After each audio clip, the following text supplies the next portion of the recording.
Would you like to hear what I think God would say to the churches in America? He'd say, you boast that you serve me, but in truth you serve your own ego.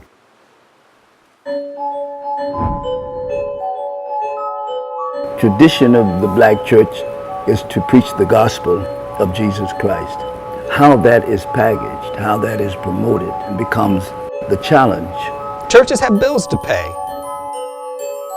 And the only way to take care of this is to make certain that members of that congregation are giving properly.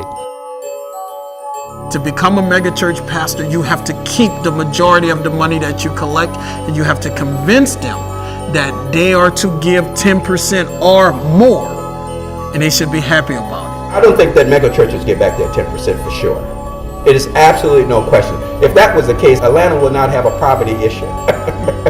I would like to see the church go back to the point where it can collect tithes and offering and keep 10% and give away 90%.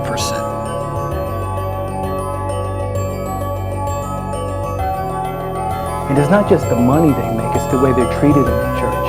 Often you have some of these megachurch pastors, you can't even, if you're a member of the church, you can't even see them. He ain't even gonna answer your phone call. Because another thing about these guys is, you can't even talk to them. The gospel according to prosperity says that once you confess Christ as your Savior, you will become in His favor. And whatever you touch will turn to gold. And that's a complete lie of the gospel.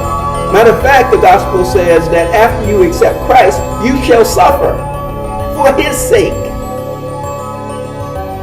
These ministers are prosperous because of this congregation, knowing all along that there are barriers that are going to prevent members of that congregation from achieving the same thing.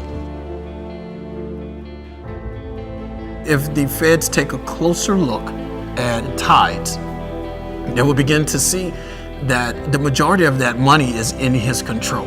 Church has a special designation if they're named a church. And that means you don't have to ever report anything to anybody. It's beyond scrutiny because churches aren't required to file tax returns. So they're doing so much that's in the dark. Today, evangelism is billboards and advertisements telling you how life is really going to be sweet and everything's going to be nice if you give yourself to God or accept Jesus as your personal Savior and walk the aisle. Number one, walking the aisle is not in the Scriptures. Number two, accepting Jesus as your personal Savior in the Scriptures.